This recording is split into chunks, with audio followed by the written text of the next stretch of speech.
এই পিচ্চি ছেলে, একবার এদিকে আয় তো। জি আপু, আপনি কি আমাকে কিছু বলছেন? তোকে নয় তো কি, তোর বাবাকে বলছি। হ্যাঁ আপু, বলেন কি বলবেন। ভার্সিটির গেটের সামনে গিয়ে দেখ, একটা পূজার দোকান আছে, ওখান থেকে একটা গোলাপ কিনে নিয়ে আয়। কিন্তু আপু, আমার কাছে তো কোনো টাকা নেই। তাছাড়া আমি ফুল কেন কিনবো? তোর কাছে টাকা আছে কি নেই সেটা আমি জানতে চাই না। আর টাকা যদি নাই থাকে তাহলে ভার্সিটিতে এসেছিস কেন? তোকে আমি যেটা বলছি সেটাই কর। তখনই নদীর পাশে থাকা তার বান্ধবীরাও সমস্বরে একই কথা বলতে লাগলো। আকাশ যেন এক্ষুনি ভার্সিটির গেটের সামনে থাকা ফুলের দোকান থেকে একটা ফুল কিনে নিয়ে আসে, কিন্তু সত্যি আকাশের কাছে কোনো টাকা নেই। সে কি দিয়ে ফুল কিনে নিয়ে আসবে, আর কেনই বা নদী তাকে ফুল কিনে নিয়ে আসার কথা বলছে, এটাও সে বুঝতে পারছে না। তাই সে ওখানেই দাঁড়িয়ে থাকে। তখনই নদী আকাশের একদম সামনে এসে দাঁড়ায়, আর আকাশের কাঁধে হাত রেখে বলে, এই ছেলে, তোকে কি বলছি তুই শুনতে পাসনি? তুই এখনো এখানে দাঁড়িয়ে আছিস কেন? আপু, আসলে আমি তো এই ভার্সিটিতে নতুন এসেছি। আমি জানতাম না এখানে আসতে কত টাকা গাড়ি ভাড়া লাগে। আমি 30 টাকা নিয়ে এসেছিলাম, ওটা শেষ হয়ে গেছে। এখন আর আমার কাছে কোনো টাকা নেই। ভার্সিটি থেকে ফেরার সময় আমাকে হেঁটে হেঁটে বাসায় ফিরতে হবে। তাহলে আমি ফুল কিনে নিয়ে আসবো কিভাবে? আচ্ছা ঠিক আছে, লাগবে না। এই নে, এই কাগজটা নিয়ে ওই যে আম গাছের নিচে মেয়েটা বসে আছে, ওকে প্রপোজ কর। আই অ্যাম সরি আপু। সরি বলছিস কেন? আমি তো তোকে বলেছি শুধু ওই মেয়েটাকে প্রপোজ করতে। আপু, আমি এখানে পড়াশোনা করতে এসেছি। আমি কেন অযথাই একটা মেয়েকে বিরক্ত করতে যাব? ওরে বাবা রে, আইসা আমার ভদ্র পোলা। এই কথা বলে নদী আর তার সব বন্ধুরা মিলে হাসাহাসি করতে শুরু করে। এদিকে আকাশ বোকার মতো সেখানে দাঁড়িয়ে থাকে। সে কি করবে কিছুই ভেবে পাচ্ছে না। তখনই হঠাৎ প্রিন্সিপাল স্যার সেখানে চলে আসে। এভাবে আকাশকে হ্যারাস করতে দেখে প্রিন্সিপাল স্যার নদীকে বলে, কি ব্যাপার নদী? কি হয়েছে? এই ছেলেটা মনে হয় ভার্সিটিতে নতুন এসেছে। তুমি আবার র্যাগিং করা শুরু করেছো? না স্যার, সেরকম কোনো ব্যাপার না, আমি একটু মজা করছিলাম আর কি। এই বলে নদী আর তার বন্ধুরা মিলে সেখান থেকে চলে যায়। অপরদিকে আকাশ ক্যাম্পাসের ভিতরে ঢুকে পড়ে আর নিজের ক্লাসরুম খুঁজতে থাকে। কিছুক্ষণের মধ্যে সে তার ক্লাসরুম পেয়ে গেল এবং ক্লাসে এসে বসে। ক্লাসরুমে বসার সঙ্গে সঙ্গেই একটা ছেলে তার সামনে এসে দাঁড়ায় আর বলে, হ্যালো, আমি রাজ। তুমি কি এই ভার্সিটিতে নতুন ভর্তি হয়েছো? হাই, আমি আকাশ। আমি এখানে নতুন ভর্তি হয়েছি। ও, তাহলে তো ভালোই। আমরা কি বন্ধু হতে পারি? হ্যাঁ, অবশ্যই। এই বলে রাজ আর আকাশ কথা বলা শুরু করে। তারা বেশ কিছুক্ষণ গল্প গুজব করে আর তারপরেই ক্লাস টিচার চলে আসে আর ক্লাস শুরু হয়। ভার্সিটি ছুটি হয় বিকেল 3টার দিকে। আকাশ ক্লাসরুম থেকে বের হয়ে ভার্সিটির গেটের দিকে যাচ্ছে, বাসায় ফিরবে বলে। তখনই পিছন থেকে নদী ডাক দেয়। এই ছেলে দাঁড়া। আকাশ পিছন ফিরে তাকিয়ে দেখে সকালের সেই মেয়েটাই আবার তাকে ডাকছে। সে অনেকটাই ভয় পায়। এখন আবার কি করতে বলবে কে জানে। আকাশ মনে একটু সাহস সঞ্চার করে সেখানে দাঁড়ায়। নদী সেখানে এসেই বলতে থাকে, সকালবেলা তো প্রিন্সিপাল স্যারের জন্য তোর সঙ্গে কথাই বলতে পারলাম না। যাই হোক, তোর নামটা কি সেটা তো জানা হলো না। ইয়ে মানে, আমার নাম আকাশ। ও আচ্ছা ঠিক আছে, চল আমার সঙ্গে। ভার্সিটি তো শেষ হয়ে গেছে, একটু ঘুরোঘুরি করি, তারপর না হয় সন্ধ্যার দিকে বাসায় ফিরে যাবে। এই বলে নদী আকাশের হাতটা ধরে ভার্সিটির গেটের বাইরে থাকা তার গাড়িটার কাছে নিয়ে যায়। এদিকে আকাশ নদীকে বলতে থাকে, না আপু, আমি আপনার সঙ্গে কোথাও যেতে পারবো না। আমাকে বাসায় যেতে হবে। বাসায় যেতে দেরি হলে আম্মু বকাবকি করবে। তাছাড়া আমি আমার আম্মুর কথা ছাড়া কোনো কিছুই করি না। আকাশের এমন কথা শুনে নদী তো হেসেই কুটি কুটি হয়ে যাচ্ছে। এত বড় ছেলে হয়েছে, এখনো কিনা বাসায় যেতে দেরি হলে তার আম্মু বকাবকি করবে। এই কথা শুনে নদী হাসতে হাসতে আকাশকে বলে, আরে তুই কি এখনো পিচ্চি আছিস নাকি? ভার্সিটিতে পড়াশোনা করছিস, যথেষ্ট বড় হয়েছিস। নিজের লাইফ নিজের সিদ্ধান্ত বলতে একটা কথা তো আছে। এই বলে নদী গাড়ির দরজা খুলে আকাশকে গাড়ির ভেতরে বসতে বলে। কিন্তু আকাশ কোনোভাবেই গাড়ির ভিতরে যায় না। এটা দেখে তো নদী অনেকটাই ক্ষেপে যায় আর বলতে থাকে, তোর তো সাহস অনেক বেশি। আমার কথা তুই শুনতেই চাইছিস না, যেখানে ভার্সিটির প্রত্যেকটা স্টুডেন্ট আমার কথা শুনে, আর তুই কি না আজকেই আমার কথা শুনতে চাইছিস না। আই অ্যাম সরি আপু, আপনি আমাকে ক্ষমা করে দিন। আমাকে বাসায় যেতে হবে। এই বলে আকাশ কোনো রকম নদীর হাত থেকে নিজের হাতটা ছাড়িয়ে নিয়ে সেখান থেকে দৌড়ে পালায়। এটা দেখে নদী হাসতে হাসতে শেষ, কারণ এই প্রথমবার দেখলো কোনো ছেলে এরকম তাকে দেখে পালিয়ে গেছে। আর সবচাইতে বড় কথা হলো সে কিনা তার আম্মুকে এত বেশি ভয় পায় যে ভার্সিটির পড়াশোনা করার পরেও মায়ের অনুমতি ছাড়া কিছু করে না। তখনই নদীর বান্ধবীরা সেখানে এসে পৌঁছায়। নদীকে এভাবে একা একা হাসতে দেখে তার বান্ধবী প্রিয়া তাকে বলে, কি ব্যাপার দোস্ত, কি হয়েছে? তুই কি পাগল হয়ে গেছিস নাকি? এখানে এভাবে দাঁড়িয়ে একা একা হাসছিস কেন? তখনই নদী একটু আগে ঘটে যাওয়া ঘটনাটা সবই তার বান্ধবী প্রিয়াকে খুলে বলে। সবকিছু শুনে প্রিয়াও হাসতে হাসতে শেষ। এত বড় একটা ছেলে কিনা তার মাকে এত ভয় পায় যে তার মায়ের অনুমতি ছাড়া কোনো কিছুই করে না। যাই হোক, তারপর প্রিয়া তার বান্ধবীকে নিয়েই ঘটে চলে গেল। সারাটা বিকেল ঘোরাঘুরি করে সন্ধ্যার পরে বাসায় ফিরে আসে। বাসায় আসতেই তার আব্বু তাকে বলে, কি ব্যাপার মামনি, তোমার পড়াশোনা কেমন চলছে? এই তো আব্বু, আলহামদুলিল্লাহ ভালোই। ও, আসলে তোমাকে একটা কথা বলার ছিল। আগামীকাল তোমার ফুপু আর তোমার ফুফাতো ভাই এখানে বেড়াতে আসবে। আমি তো অফিসের কাজে ব্যস্ত থাকবো, তুমি কি তাদেরকে একটু সময় দিতে পারবে? কথাটা শুনে নদীর মেজাজ একটু খারাপ হয়ে গেল, কারণ তার ফুফাতো ভাইয়ের চরিত্র খুব একটা ঠিক নেই। সব সময় উল্টাপাল্টা কথা বলে আর উল্টাপাল্টা কাজ করে। তবুও উন্নতি আর বিরক্তিটা তার মাঝেই রাখলো, কারণ হাজার হোক তার বাবার বোন আর বোনের ছেলে বলে কথা। এখন যদি সে তার বাবাকে এইসব কথা বলে তাহলে হয়তো তার বাবা একটু মনে কষ্ট পেতে পারে। তাই সে তার বাবাকে বলল, ঠিক আছে, আমি চেষ্টা করব তাদেরকে সময় দেওয়ার জন্য। তবে কতটুকু দিতে পারবো সেটা বলতে পারি না, কারণ আমার তো পড়াশোনা আর ভার্সিটি আছে। এরপর বাবা মেয়ে বেশ কিছুক্ষণ গল্পগুজব করলো আর তারপর নিজেদের রুমে চলে গেল। অপরদিকে রাত 11টা বাজে। আকাশ নিচে রুমে বসে পড়াশোনা করছে। তখনই তার ছোট বোন দিয়া তাকে ডাকতে আসে। এই ভাইয়া, তোর পড়াশোনা এখনো শেষ হয়নি? রাতে খাবারের তো সময় হয়ে গেল। আয় না, খুব ক্ষুধা পেয়েছে। তোদেরকে আমার জন্য বসে থাকতে কে বলেছে? তোরা নিজেদের খাবারটা খেয়ে নিলেই তো পারিস।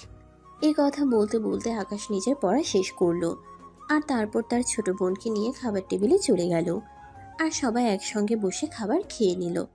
আকাশ এই কথাটা বললেও তার বাড়িতে কখনোই এরকমটা হয় না, কারণ তারা বাড়িতে 4 জন মাত্র মানুষ আর 4 জন প্রতিদিন রাতে একসঙ্গে খাবার খায়। যদিও দিনের বেলার খাবারটা একটু আলাদাই হয়, কিন্তু রাতের বেলায় কোনো অন্যরকম নয়, সবাই একসঙ্গে খাবার খায়। খাওয়া দাওয়া শেষ হলে আকাশ নিজের রুমে চলে আসে আর আবারও পড়তে বসে। তখনই তার ছোট বোন দিয়া একটা বই আর একটা খাতা নিয়ে তার রুমে চলে আসে আর তারপর আকাশকে বলে সে একটা অঙ্ক মিলাতে পারছে না, ওটা মিলিয়ে দিতে। আকাশ তখন খুব সহজেই অঙ্কটা মিলিয়ে দিল। এটা থেকে তার বোন বলতে লাগলো, আসলে রে ভাইয়া, তোর মাথায় ট্যালেন্ট আছে বলতে হয়। আমি সেই 1 ঘন্টা ধরে চেষ্টা করছি, কিন্তু অঙ্কটা মেলাতেই পারছি না। আর তুই কিনা 2 মিনিটে অঙ্কটা করে ফেললি। এটার কি এমন কঠিন কাজ? অঙ্কটা খুবই সহজ ছিল, আর আমি এটা জানতাম, তাই করে দিয়েছি। তারপর আবার নিজের পড়াশোনায় মনোযোগ দিল। রাত 1টার মতো বাজে। আকাশের নিজের পড়াশোনা শেষ করে বেচারা শুয়ে ঘুমিয়ে পড়ে। পরের দিন আবারও যথাসময়ে ভার্সিটিতে চলে আসে। আজকেও ভার্সিটিতে আসার পর সেই ঘটনাই ঘটল। আকাশ ভার্সিটির গেট দিয়ে ক্যাম্পাসে প্রবেশ করতে যাবে, তখনই নদী তার গাড়ি থেকে বের হয় আর আকাশকে দেখেই ডাক দেয়। এই আকাশ শোন। আকাশ তাকিয়ে দেখে নদী তাকে ডাকছে, তাই সে কাছে না গিয়ে দূর থেকেই বলল, কি বলবে বলতে। তখনই নদী তাকে বলতে থাকে আকাশ তার কাছে কেন যাচ্ছে না, কেন কাছে যেতে ভয় পাচ্ছে। তাই নদী আকাশকে বলে তার কাছে যেতে। আকাশ তখন আস্তে আস্তে তার সামনে গিয়ে দাঁড়ায় আর তারপর বলে, হ্যাঁ আপু, বলেন কি বলবেন? একটা কাজ করতো, সামনের দোকান থেকে আমার জন্য একটা সিগারেট নিয়ে আয়। আসলে আজকে ঘুম থেকে উঠতে লেট হলো, আর তারপর বাসা থেকে বের হতেও একটু লেট হয়ে গেছে, তাই বাসা থেকে সিগারেট খেয়ে আসতে পারিনি। যা তাড়াতাড়ি আমার জন্য একটা সিগারেট নিয়ে আয়। আরে আপু, এসব আপনি কি বলছেন? প্রথমত একটা ভার্সিটি, এখানে এসব করার জায়গা নয়। তাছাড়া আপনি মেয়ে মানুষ। মেয়ে মানুষ কতটা সুন্দরী নদীর মাঝে একটু খারাপ হয়ে গেল। সে অনেকটা চটেই আকাশকে বলতে লাগলো এক্ষুনি তাকে সিগারেট এনে দিতে, তাহলে আকাশের অবস্থা খুব খারাপ হয়ে যাবে। আকাশ যদি এরকম ব্যবহারে অনেকটাই ভয় পায়, তাই সে এক মুঠো দেরি না করে ক্যাম্পাসের বাইরে চলে যায় আর প্রায় 5 মিনিট পর নদীর জন্য একটা সিগারেট নিয়ে ফিরে আসে। তারপর ওটা নদীর হাতে তুলে দিয়ে সে নিজের ক্লাসরুমে চলে আসে। এদিকে নদী ক্যাম্পাসের ভিতরে দাঁড়িয়ে দাঁড়িয়ে সিগারেট খেতে থাকে। তখনই তার বান্ধবী প্রিয়া সেখানে আসে আর বলে, কি কি অবস্থা দোস্ত, কেমন আছিস? ভালো নাই রে দোস্ত। কেন, তোর আবার কি হলো? শরীর খারাপ নাকি? কারোর সঙ্গে ঝগড়া টগড়া করেছিস? না, সেরকম কোনো ব্যাপার না। আমার একটা মূল্যবান জিনিস চুরি হয়ে গেছে। চুরির কথাটা শুনে প্রিয়া অনেকটা আটকে উঠল, কারণ নদীর ফোন জিনিস চুরি করা অতটাও সহজ ব্যাপার নয়। কেউ নদীর ফোন জিনিস চুরি করা তো দূরের কথা, তার সঙ্গে কথা বলার জন্যও দুইবার চিন্তা করে। আর সেখানে কিনা একটা মূল্যবান জিনিস কেউ চুরি করে নিয়েছে। তাই প্রিয়া আবার নদীকে বলতে থাকে, দোস্ত দেখ, একদম ফাজলামি করিস না তো, সত্যি কথা বল। আমি তো এটা বিশ্বাসই করতে পারছি না তোর জিনিস কেউ চুরি করবে। আরে ভাই, আমি ফাজলামো কেন করব? একদম সত্য কথা বলছি। আমার মনটা কেউ চুরি করে নিয়েছে। কথাটা শুনে একটা স্বস্তি নিঃশ্বাস ফেলে প্রিয়া আবার নদীকে বলতে থাকে, তার মন চুরি করার মতো দুঃসাহস কোনো ছেলের আছে? যেখানে কিনা কোনো ছেলে তার সঙ্গে কথা বলতে ভয় পায়, তাকে প্রেমের প্রস্তাব দেওয়া বা অন্য কিছু করা তো অনেক দূরের কথা, সেখানে কি তার মন চুরি করে নেওয়া? তাই প্রিয়া নদীকে বলতে থাকে, আরে ভাই, এসব তুই কী বলছিস? তোর মতো মেয়ের মন চুরি করে নেওয়া এটা কোনো সুক্ত পোষ্য বালকের কাজ নয়। এই কথা বলে প্রিয়া লোকের কাছে জানতে চায় কে সেই ছেলে যে কিনা নদীর মন চুরি করে নিয়েছে। তখন প্রিয়া ওকে নদী আকাশের কথা বলে। এই কথা শুনে প্রিয়া তো একদম হেসেই কুটি কুটি হচ্ছে, কারণ আকাশকে দেখতে একদম হ্যাবলার মতো লাগে। সেখানে কিনা আকাশের মতো ছেলে নদীর মন চুরি করে নিয়েছে। আকাশ তো নদীকে দেখলেই ভয় পায়, তার সঙ্গে কথাই বলতে চায় না। আর সেখানে এত কিছু, তাই প্রিয়া নদীকে বলে, দেখ ভাই, ফাজলামি করিস না, ভালো কথা কিন্তু। তাই বলে এসব ব্যাপারে কিন্তু ফাজলামি আমার ভালো লাগে না। ছেলেটা সহজ সরল, তুই আর 5টা ছেলের সঙ্গে যা ইচ্ছে তাই কর, আমি তোকে কিছুই বলবো না। এই ছেলেটাকে দেখলে আমার কেমন যেন মায়া লাগে রে। তুই এই ছেলেটার সঙ্গে প্লিজ অন্য ছেলেদের মতো ছিনিমিনি খেলিস না। প্রিয়ার এই কথাটা শুনেই নদী একটু ছুটে গেল, কারণ হ্যাঁ, এটা সত্য যে নদী এখন পর্যন্ত অনেক ছেলের সঙ্গে প্রেম নামে অভিনয় করেছে। কয়েকদিন প্রেম করার পর ওই ছেলেটাকে ছ্যাঁকা দিয়ে ছেড়ে দিয়েছে। কিন্তু আকাশকে নদী যেদিন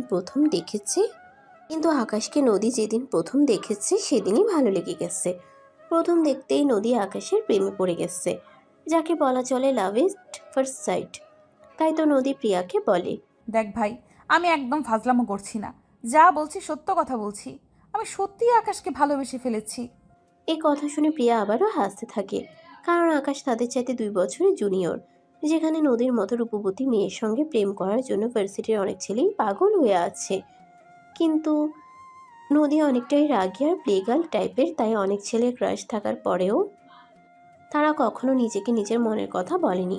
আর সেখানে কিনা আকাশের মতো হ্যাবলা ক্লান্ত ছেলের প্রেমে পড়েছে নদী নিজেই। আর এখন সবচাইতে বড় কথা হলো, আকাশ নদীর সাথে 2 বছরের জুনিয়র। এদিকে দেখতে দেখতে তাদের ক্লাসের টাইম হয়ে গেছে। তারপর প্রিয়া আর নদী দুজনেই ক্লাসে চলে আসে। এরপর চলে গেল 2 দিন। হঠাৎ করিয়ে আকাশ ভার্সিটিতে আসে না। এটা থেকে নদী অনেকটাই চিন্তিত হয়ে পড়ে। আকাশের ক্লাসে অনেকের কাছেই খোঁজ নেওয়ার চেষ্টা করে, কিন্তু যেহেতু আকাশের সম্পর্কে কোনো আপডেট দিতে পারতো না, 3 দিন পর আকাশ ভার্সিটিতে আসে। ভার্সিটির গেট দিয়ে ভিতরে ঢুকতে যাবে, তখনই নদী তাকে দেখতে পেয়ে দৌড়ে গিয়ে জড়িয়ে ধরে আর কান্না করতে করতে বলতে থাকে, এই 2 দিন কই ছিলি তুই? ভার্সিটিতে আসিসনি কেন? জানিস তোর জন্য আমার কতটা খারাপ লেগেছে? আমি কতবার তোর সঙ্গে যোগাযোগ করার চেষ্টা করেছি। নদীর এমন কর্মকাণ্ডে শুধু আকাশ নয়, পুরো ভার্সিটি স্টুডেন্ট অবাক হয়ে নদী আর আকাশের দিকে তাকিয়ে আছে। আকাশ তখন নদীকে নিজের থেকে কোনো রকমে ছাড়িয়ে নেয় আর একটু দূরে গিয়ে দাঁড়িয়ে জিজ্ঞাসা করে, আরে আপু, কি হয়েছে আপনার? আপনি এরকম কেন করছেন? আর আমাকেই বা কেন এসব কথা বলছেন? আমাকে তো আপনি ভালোভাবে চিনেনও না, তাহলে আমার জন্য আপনার খারাপ লাগবে কেন? কারণ তোকে প্রথম দেখাতেই আমি ভালোবেসে ফেলেছি, তাই। নদীর এমন কথায় উপস্থিত সকলেই অবাক, কারণ তো আপনারা জানেনই আকাশ নদীর চাইতে 2 বছরের ছোট। তখনই আবার নদী আকাশের সামনে এসে দাঁড়ায় আর বলতে থাকে, দেখ আকাশ, সত্যিই আমি তোকে ভালোবেসে ফেলেছি। তুই ছাড়া আমি আমার জীবনের একটা মুহূর্ত কল্পনাও করতে পারি না। এই 2 দিন তুই ভার্সিটিতে আসিসনি। আমি তোর ক্লাসের প্রত্যেকটা স্টুডেন্টের সঙ্গে কথা বলেছি, তোর সঙ্গে যোগাযোগ করার চেষ্টা করেছি, কিন্তু কোনোভাবেই পারিনি। আপু প্লিজ, আপনি আমাকে এসব কথা বলবেন না। আমার আম্মু এসব কথা শুনলে আমাকে মারবে। এই কথা বলে আকাশ সেখান থেকে কেটে পড়ে। আর তখনই উপস্থিত সবাই আকাশের কথা শুনে হু হু করে হাসতে থাকে। এরপর থেকে আকাশ ভার্সিটিতে আসলেই নদী তাকে নিজের ভালোবাসার কথা বলতে যেত আর বিভিন্নভাবে তাকে ইমপ্রেস করার চেষ্টা করত। কিন্তু আকাশ সবসময় এইসব কিছু অ্যাভয়েড করে চলার চেষ্টা করত। দেখতে দেখতে প্রায় এক সপ্তাহের মতো সময় চলে গেল। সেদিন ছিল ভার্সিটিতে নবীনবরণ অনুষ্ঠান, তাই ভার্সিটিতে ছোটোখাটো একটা প্রোগ্রামের আয়োজন করা হয়। অপরদিকে নদী সেদিন বাসা থেকে প্ল্যান করে আসে আজ সে কিছু একটা করবে, আকাশকে যেভাবে হোক তার প্রেমের ফাঁদে ফেলবেই। তাই সে অনেক সুন্দর করে সাজুগুজু করে জিন্স আর টপস পরে ভার্সিটিতে আসে। অপরদিকে ভার্সিটির সবাই এটা কোনোভাবে জেনে গেছিল যে আকাশ খুব ভালো গান করতে পারে, তাই সবাই মিলে আকাশকে গান গাওয়ার জন্য বলে। তাই আকাশ স্টেজে চলে যায় গান গাওয়ার জন্য। গান গাওয়া শেষ হতেই আকাশ যেই না স্টেজ থেকে নামতে যাবে তখনই নদী তার সামনে এসে দাঁড়ায় আর হাঁটু গেড়ে বসে একটা গোলাপ আকাশের দিকে বাড়িয়ে দিয়ে বলে, শখের পুরুষ যেদিন তোমায় দেখেছি, শখের পুরুষ যেদিন তোমায় দেখেছি সেদিন তোমায় ভালোবেসে ফেলেছি। সেদিন থেকে বারবার তোমাকে আমি আমার ভালোবাসার কথা বোঝাতে চেষ্টা করেছি, কিন্তু তুমি বোঝেও না বোঝার ভান করে গেছো। তাই আজ পুরো ভার্সিটিতে সাক্ষী রেখে তোমায় প্রপোজ করলাম। তুমি আমার ভালোবাসা একসেপ্ট করো। আকাশ নদীর এমন কর্মকাণ্ডে কি করবে আর কি বলবে কিছুই ভেবে পাচ্ছে না। প্রথমত এই মুহূর্তে সে প্রেম ভালোবাসার মতো বিষয়গুলোতে নিজেকে জড়াতে চায় না। এই মুহূর্তে পড়াশোনা করাটাই তার জন্য সবচাইতে মূর্খ বিষয়। যে পড়াশোনা শেষ করে নিজের পায়ে দাঁড়াতে চায়, তারপরে এই সব কিছু নিয়ে চিন্তা করতে চায়। যদিও এমনটা নয় যে তার পরিবারের আর্থিক অবস্থা খুব একটা খারাপ, তাই তাকে দেখেছি একটা করতেই হবে, কিন্তু তারপরেও সে অন্য কারোর উপর ডিপেন্ডেন্ট হতে চায় না। সে নিজে কিছু একটা করতে চায়, আর তাই তার এরকম সিদ্ধান্ত নেওয়া। তাই আকাশ চুপ করে সেখানে দাঁড়িয়েছিল। তখনই নদী আবার বলতে থাকে, প্লিজ আকাশ, তুমি আমাকে ফিরিয়ে দিও না। আমার জীবনে সব কিছু থাকলেও ভালোবাসার কোনো মানুষ নেই। হ্যাঁ, এটা সত্য যে আমি অনেক ছেলের মন নিয়ে ছিনিমিনি খেলেছি, কিন্তু বিশ্বাস করো, আমি কখনোই মন থেকে কাউকেই ভালোবাসতে পারিনি। কখনোই কারো প্রতি আমার মন থেকে কোনো ফিলিংস আসেনি। তবে তোমাকে যেদিন আমি প্রথম দেখেছি সেদিন থেকেই তোমার প্রতি আমার মনের একটা অন্যরকম ভালো লাগা আর ভালোবাসার অনুভূতি সৃষ্টি হয়েছে। আমি যেখানেই যাই না কেন, যাই কিছু করি না কেন, প্রতিটা মুহূর্তে প্রতিটা সেকেন্ডে তোমাকে আমি আমার পাশে অনুভব করতে পারি। এরপর আর কিছু বলতে যাবে তখনই প্রিন্সিপাল সেখানে উপস্থিত হয় আর নদীকে উদ্দেশ্য করে বলতে থাকে, নদী, এটা কি হচ্ছে? এটা একটা শিক্ষা প্রতিষ্ঠান, এখানে সবাই ভালো কিছু শেখার জন্য আসে, এটা প্রেম করার জায়গা নয়। এক্সকিউজ মি স্যার, আপনি হয়তো ভুলে যাচ্ছেন আমার বাবা এই ভার্সিটির ম্যানেজিং কমিটির সভাপতি। আর আমার বাবা প্রতি বছর এই ভার্সিটিতে যে পরিমাণ টাকা ডোনেট করে সেটা হয়তো আপনার কয়েক বছরের ইনকামের চাইতেও বেশি। সো এমন কিছু করবেন না যাতে এটা বন্ধ হতে পারে।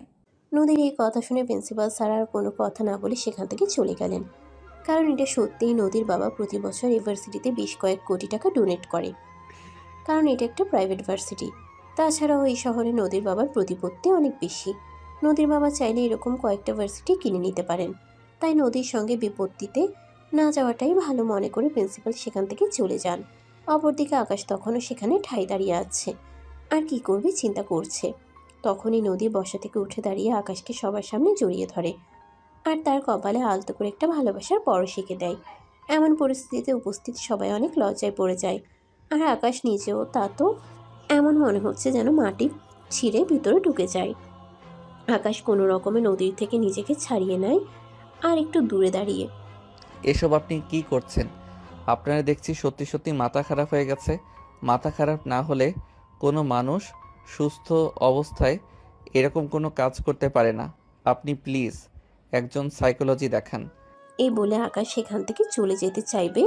নদী তখন আবারও আকাশের হাতটা ধরে ফেলে আর আবারও আকাশকে নিজের ভালোবাসার কথা বলতে শুরু করে। এদিকে এমন অবস্থা দেখে আকাশ তো নিজের রাগ নিয়ন্ত্রণ হারিয়ে ফেলে।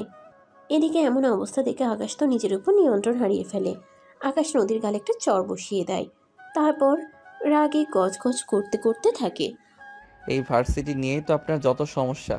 ঠিক আছে, আমি আর এই ভার্সিটিতে পড়াশোনা করব না। আগামীকাল থেকে আর এই ভার্সিটিতে আসবো না। তাহলে তো আপনার কোনো সমস্যা থাকবে না। প্লিজ আকাশ, তুমি এরকম করো না। বিশ্বাস করো, সত্যি তোমায় আমি অনেক বেশি ভালোবেসে ফেলেছি। তুমি যদি এইভাবে আমাকে ফেলে চলে যাও, আমার মরে যাওয়া ছাড়া আর কোনো উপায় থাকবে না। প্লিজ অ্যাভয়েড করো না। কিন্তু আকাশ তখন আর নদীর কোনো কথাই শুনে না, চুপ করে সেখান থেকে বের হয়ে যায়। বাসায় গিয়ে মনমরা হয়ে বিছানায় শুয়ে থাকে। তখনই তার ছোট বোন দিয়া সেখানে আসে আর তাকে এরকম বিষণ্ণ দেখতে পেয়ে প্রশ্ন করে। আরে ভাইয়া, কি হয়েছে তোর? তুই এভাবে মনমরা হয়ে এখানে শুয়ে আছিস কেন? কই, আমার আবার কি হবে? আমার তো কিছুই হয়নি। এমনিতেই শরীরটা ভালো লাগছে না, তাই শুয়ে আছি। তখন তার ছোট বোন দিয়া তার সঙ্গে আর কোনো কথা বাড়ালো না, কারণ সে বুঝতে পারলো হয়তো তার ভাইয়ার কিছু একটা হয়েছে। তা না হলে তো আকাশ কখনোই এভাবে মনমরা হয়ে বসে থাকে না। এরপর দেখতে দেখতে 2 দিন চলে গেল। আকাশ আর ভার্সিটিতে যায় না।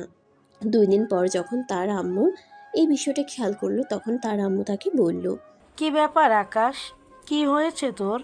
আমি তো কিছুই বুঝতে পারছি না। তুই এই 2 দিন ধরে ভার্সিটিতে যাচ্ছিস না কেন? কোনো প্রবলেম হয়েছে নাকি? আম্মু, আমার এই ভার্সিটিতে পড়াশোনা করতে ভালো লাগে না। আমি অন্য কোথাও পড়াশোনা করতে চাই। এই কথা শুনে আকাশের আম্মুর মাথায় যেন আকাশ ভেঙে পড়ল, কারণ এখানে আশেপাশে অন্য কোনো ভালো ভার্সিটি নেই। তাদের অনেক স্বপ্ন তাদের ছেলে পড়াশোনাটা ভালোভাবে শেষ করবে আর তাদের কাছে থেকেই সেটা করবে। কিন্তু আকাশকে যদি এখন অন্য কোনো ভার্সিটিতে ভর্তি করানোর চিন্তা ভাবনা করা হয়, তাহলে তাকে বাসার বাইরে থাকতে হবে। এইসব চিন্তা করতে করতে আকাশের আম্মা আকাশকে আর কোনো কথা না বলে সেখান থেকে বের হয়ে চলে গেল। রাতে যখন আকাশের আব্বু বাসায় ফিরে আসলো, তখন আকাশের আম্মু সবকিছু আকাশের আব্বুকে খুলে বলে। সবকিছু শুনে আকাশের আব্বু নিজে আকাশের সঙ্গে কথা বলতে যান। আকাশ তখন তার আব্বুর সঙ্গেও সেম কথা বলে। আকাশের আব্বু যখন এর পেছনে কারণ জানতে চায়, কিন্তু আকাশ কিছুই বলে না। সে শুধু বলে ইউনিভার্সিটিতে আর পড়াশোনা করবে না। এরপর 1 সপ্তাহ সময় চলে গেল। তার ফ্যামিলির সবাই তাকে রিকোয়েস্ট করেও তার সিদ্ধান্ত থেকে পিছপা হটাতে পারল না। এটা দেখে তার ফ্যামিলির সবাই একটু চিন্তিত হয়ে পড়ল, কারণ এখনো পর্যন্ত এমন কিছু হয়নি যে আকাশ তার ফ্যামিলির মানুষের কথা শুনেনি। কিন্তু হঠাৎ করে কি এমন হলো? তারপর আকাশের আব্বু আম্মু দুজনে মিলে চিন্তা ভাবনা করে সিদ্ধান্ত নিয়ে আকাশকে চট্টগ্রামের ভালো একটা ভার্সিটিতে ভর্তি করিয়ে দেয়। আর তারপর থেকে আকাশ সেখানেই পড়াশোনা করে দেখতে দেখতে 6 বছর কেটে গেল। আকাশ ডাক্তারি পড়াশোনা শেষ করেছে আর ঢাকার একটি স্বনামধন্য প্রাইভেট হসপিটালে চাকরি নিয়েছে। সে শুধু প্রাইভেট ক্লিনিকে রোগী দেখে সেরকমটাই নয়। যেদিন সরকারি ছুটি থাকে, মানে শুক্রবার শনিবার 2 দিন, সে তার গ্রামের বাড়িতে চলে যায় আর সেখানে রোগীদের ফ্রি ট্রিটমেন্ট করায়। কারণ ছোটবেলা থেকেই মানব সেবা তার একটা বিশাল ধর্ম ছিল। সে কোনো অসহায় দরিদ্র ব্যক্তিদের দেখলেই নিজের সবটা দিয়ে সাহায্য করার চেষ্টা করত। এভাবেই চলছিল তার দিনগুলো, হসপিটাল, বাসা, রোগী দেখা, এগুলো নিয়েই। সকালবেলা বাসা থেকে বের হয়ে যাওয়া আর রাত 10টার পর বাসায় ফিরে আসা। সেদিন যখন রাতে আকাশ বাসায় ফিরে আসে, তখনই তার আম্মু বলে, বাবা, চাকরি তো অনেক করলি, এবার চাকরির চিন্তা বাদ দিয়ে নিজের ভবিষ্যৎ নিয়ে চিন্তা কর। বয়স তো আর কম হলো না, এবার অন্তত বিয়ে শাদী কর। তাছাড়া আমি একা একা সংসার সামলাতে গিয়ে হাঁপিয়ে গেছি। অপরদিকে তোর বাবার ব্যবসা, একা একা ব্যবসাও সামলাতে পারছে না। তোকে কতবার বললাম বাইরে চাকরি করার কোনো প্রয়োজন নেই, বাবার ব্যবসাটা দেখাশোনা কর, কিন্তু তুই তো কোনো কথাই শুনবি না। দেখো, একদম বাজে বকবে না। ব্যবসা আমার ভালো লাগে না, তাই তো এত কষ্ট করে ডাক্তারি পড়াশোনা করে ডাক্তার হয়েছি। আর যদি বিয়ের কথাই আসে, তাহলে আগে দিয়াকে বিয়ে দাও। এই কথা শুনে দিয়া নিজের রুম থেকে তেড়ে আসে আর তার ভাইয়াকে বলতে থাকে এখন কেন তাকে নিয়ে পড়া হয়েছে। তার ভাই তো পড়াশোনা শেষ করেছে, চাকরি করছে, সে বিয়ে করতে পারবে না। আর এদিকে দিয়া এখনো পড়াশোনাই শেষ করেনি, তাহলে এখনই তাকে কেন বিয়ে করতে হবে? তাদের ভাই বোনের এরকম ঝগড়া দেখে তার আম্মু বলে, হয়েছে বাবা, তোরা দুজনেই আমাকে ক্ষমা করে দে, তোদের কাউকে বিয়ে করতে হবে না। এরপর আকাশের আম্মা আর কোনো কথা না বলে নিজেও রুমে চলে যায়। আর এদিকে আকাশ নিজের রুমে এসে মোবাইলে টিপাটিপি করতে থাকে আর তারপর রাতের খাবার খেয়ে ঘুমিয়ে পড়ে। এভাবেই চলতে থাকে তার প্রতিদিনকার রুটিন। সেদিন সকাল 11টার দিকে সে নিজের চেম্বারে বসে রোগী দেখছিল। তখনই একজন লোক একটা মেয়েকে নিয়ে তার কেবিনে প্রবেশ করে। মেয়েটাকে দেখে আকাশ দাঁড়িয়ে গেল। এ তো অন্য কেউ নয়, তার ইউনিভার্সিটিতে পড়া ওই মেয়েটা নদী। কিন্তু নদীর এই অবস্থা কেন? তাকে দেখে তো মনে হচ্ছে সে একটা মানসিক রোগী। চেহারার মাধুর্য এখন আর নেই, শরীরের হাড্ডি বের হয়ে গেছে। দেখলে মনে হয় যেন কতদিন ধরে না খেয়ে আছে। আকাশ তখন নদীর সঙ্গে আসা ভদ্রলোককে জিজ্ঞাসা করে, আসসালামু আলাইকুম, ওনার কি সমস্যা? বাবা, এই হলো নদী, আমার মেয়ে। ও মানসিকভাবে অনেকটাই ভেঙে পড়ছে।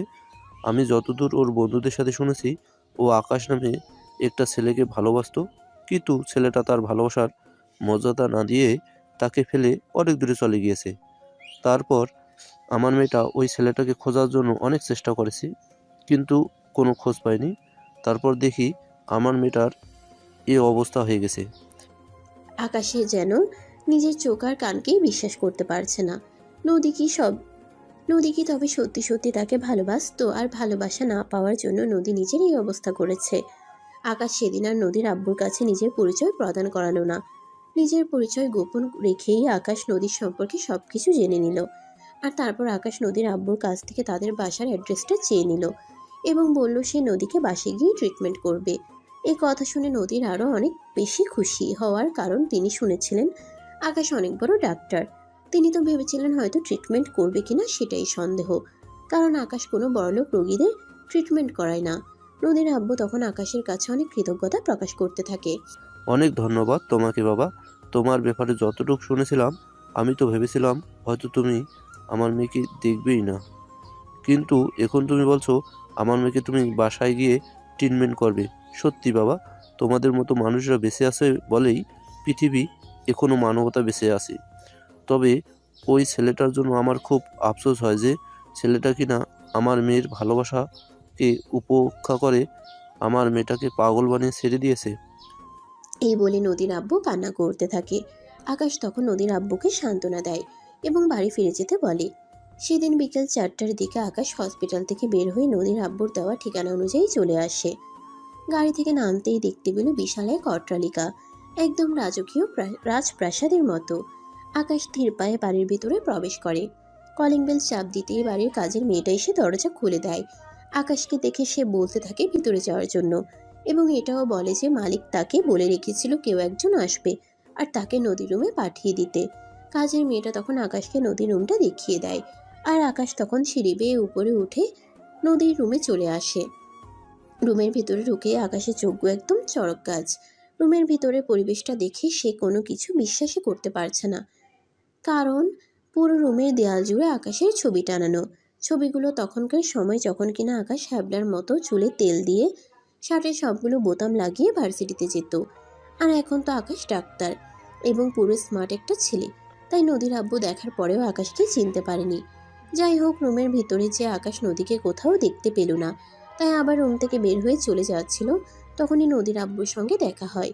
নদীর আব্বু আকাশকে দেখা মাত্রই কৃতজ্ঞতা স্বরূপ আকাশের দিকে তাকিয়ে বলতে থাকে, বাবা তুমি তাহলে এসেছো। আমি তো ভাবছিলাম তোমার সঙ্গে হয়তো দেখাই করতে পারবো না, কারণ তোমার অনেক নাম ডাক খ্যাতি, কিন্তু তুমি নিজে আমার বাসায় এসে আমার মেয়ের ট্রিটমেন্ট করতে চাইবে, এটা আমার কল্পনার অতীত ছিল।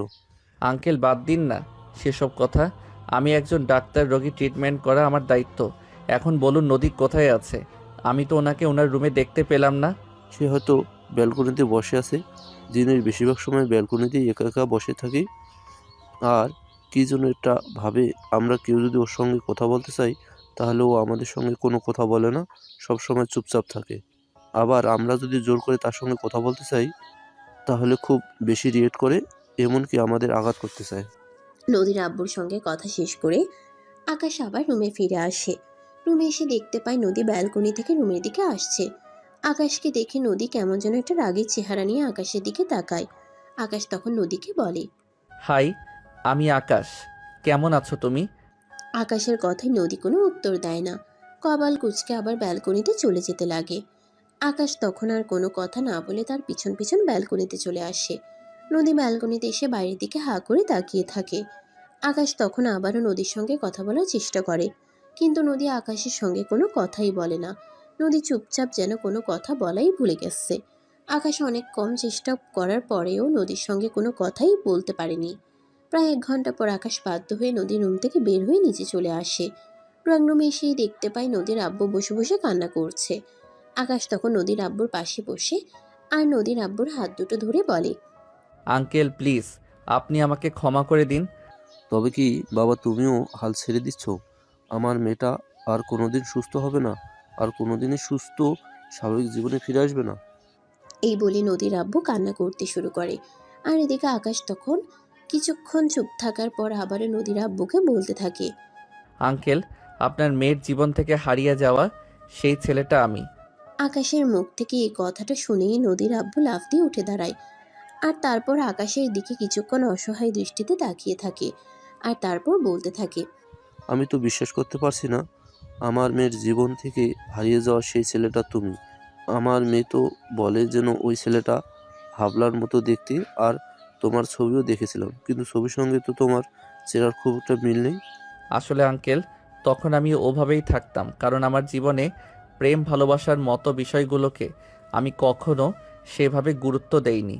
আর আমি চাইতাম না প্রেম ভালোবাসার মতো জিনিসগুলো আমার জীবনের সঙ্গে ওতপ্রোতভাবে জড়িয়ে যাক। তাই আমি আপনার মেয়ের এই পাগলামিগুলোকে পাত্তা না দিয়ে ভার্সিটি ছেড়ে চলে যাই। আমি তো ভেবেছিলাম হয়তো আমি এখান থেকে চলে যাওয়ার পর নদী সব কিছু ভুলে যাবে আর আমাকেও, কিন্তু এর পরিণাম এতটা ভয়াবহ হবে আমি সেটা বুঝতে পারিনি। এই বলে আকাশও কান্না করতে থাকে। তখন নদীর আব্বু আকাশের হাত দুটো ধরে আকাশকে অনেক রিকোয়েস্ট করে বলতে থাকে আকাশ যেন এবার অন্য দিকে ফিরিয়ে না দেয়, আর সেই সঙ্গে নদীকে যেন একটা সুস্থ স্বাভাবিক জীবন উপহার দেয়। আকাশ তখন নদীর আব্বুর হাত দুটো ধরে নদীর আব্বুকে কথা দেয় আকাশ আর কখনোই এরকম করবে না, নদীকে আর কোনো কষ্ট দেবে না সে, নদীকে সুস্থ স্বাভাবিক একটা জীবন উপহার দেবে এবং সেই সঙ্গে নদীকে তার ভালোবাসার বন্ধনে আবদ্ধ করে নিজের ঘরে নিয়ে যাবে। এই কথা শুনে নদীর আব্বু একটু আশ্বস্ত হয় আর একটা দীর্ঘশ্বাস ফেলে নদীর সঙ্গে দেখা করতে চলে যায়। এদিকে আকাশ নিজের বাসায় চলে আসে। তাদের দাঁড়িয়ে দাঁড়িয়ে কিছু একটা ভাবছে। তখনই তার ছোট বোন দিয়া সেখানে আসে। তাকে এমন বিষণ্ণ মনে আকাশের দিকে তাকিয়ে থাকতে দেখে প্রশ্ন করে। কি ব্যাপার ভাইয়া?